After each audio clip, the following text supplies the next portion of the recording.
ফেসবুকে যদি আপনারা ইনকাম করতে চান, ইনকাম করার জন্য ফেসবুকে এখন মাত্র একটা টুলস আছে, সেটা হচ্ছে কন্টেন্ট মনিটাইজেশন। কন্টেন্ট মনিটাইজেশনের মধ্যে কিন্তু সব কিছু চলে আসছে। এখানে ফটো থেকে ইনকাম হচ্ছে, লেখালেখি করে আমরা ফেসবুকে ওখান থেকে ইনকাম হচ্ছে, টেক্সট থেকে ইনকাম হচ্ছে, তারপরে আপনার রিলস থেকে ইনকাম হচ্ছে, লং ভিডিও থেকে ইনকাম হচ্ছে, স্টোরি থেকে ইনকাম হচ্ছে। ফেসবুক কিন্তু সবগুলা মনিটাইজেশনকে একটার মধ্যে নিয়ে আসছে এবং ওখান থেকে ভালো পরিমাণে ইনকাম দিচ্ছে। তো ফেসবুকে এই সোনার হরিণটা পাওয়ার জন্য ছোট্ট 2-3টা টিপস আজকে আমি দিয়ে দিব।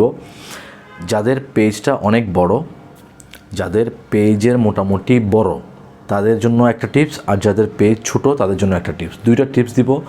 যদি এই 2টা জিনিস মানতে পারেন, সপ্তাহ 10 দিন মানতে পারেন, তাহলে মোটামুটি আপনি কন্টেন্ট মনিটাইজেশন পেয়ে যাবেন। প্রথমত আসি বড় পেজের ক্ষেত্রে। বড় পেজ যাদের আছে বা বড় প্রোফাইল যাদের আছে, তাদের কিন্তু রিচ এঙ্গেজমেন্ট ভালো। তারা ভিডিও ছাড়লে মোটামুটি ভালো পরিমাণ ভিউ হয়, হ্যাঁ, ভালো পরিমাণ লাইক কমেন্ট এগুলো আসে। তাদের ক্ষেত্রে বলবো বড় পেজ, আমি এখন বলতেছি বড় পেজের ক্ষেত্রে যারা, যেই বড় পেজগুলো এখনও পর্যন্ত মনিটাইজেশন পান নাই, তাদের ক্ষেত্রে প্রথমটা বলতেছি, সেটা হচ্ছে আপনি আপনার পেজের রিচটাকে একটু কমিয়ে নেন। রিচটাকে একটু কমাই ফেলেন। কীভাবে কমাবেন? হ্যাঁ, সবাই বলে রিচ বাড়ানোর কথা, রিচ বাড়ান, এঙ্গেজমেন্ট বাড়ান, আর আমি বলতেছি রিচ কমানোর কথা। কথাটা বলার কারণ আছে, কথাটা বলার জন্য একটা যুক্তি আছে, যুক্তিটা আমি বলতেছি। প্রথমত ফেসবুকে কিন্তু এখন ইনকাম নেই, ফেসবুকের কোনো অ্যাডভার্টাইজ নেই, কোনো অ্যাড নেই, ফেসবুকে কিন্তু ইনকাম অনেক কম। এই কারণে ফেসবুক যাদের রিচ এঙ্গেজমেন্ট খুব বেশি, যাদের ভিডিওতে অনেক বেশি ভিউ হয়, ভাইরাল হয়, তাদেরকে দিতে চাচ্ছে না। তাদেরকে ওই যে অ্যালগোরিদমটা কাজ করে, সেই অ্যালগোরিদমটা তাদেরকে দিতে চাচ্ছে না। কারণ হচ্ছে তাদেরকে যদি এখন দেয়, তাহলে ইনকাম দিবে কোথা থেকে? আপনি একটা মানুষকে মনিটাইজেশন দিলেন, ইনকামটা যদি দিতে না পারেন, তাহলে কেউ কি থাকবে? কেউ কি শুধু কষ্ট করবে না।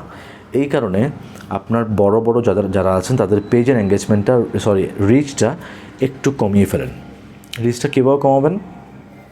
লং ভিডিও আপলোড করবেন, বেশি লং ভিডিও আপলোড করবেন, ফটো আপলোড করবেন, টেক্সট আপলোড করবেন, এগুলো করবেন।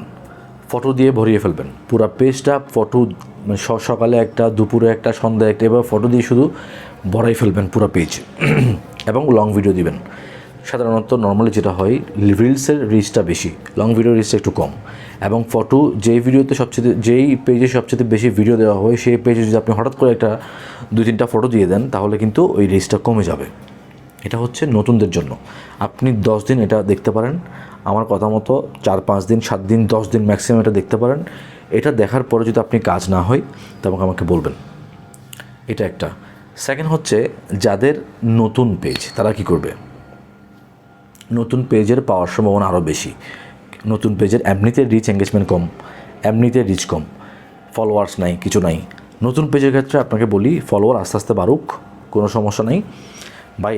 800 জন ফলোয়ার দিয়েও কিন্তু কন্টেন্ট মনিটাইজেশন পাইছে, এমন পুরো প্রমাণ আছে আমার কাছে। সো ফলোয়ার কোনো ম্যাটার না, এই মনিটাইজেশনটা পাওয়ার জন্য ফলোয়ার কোনো ম্যাটারই না।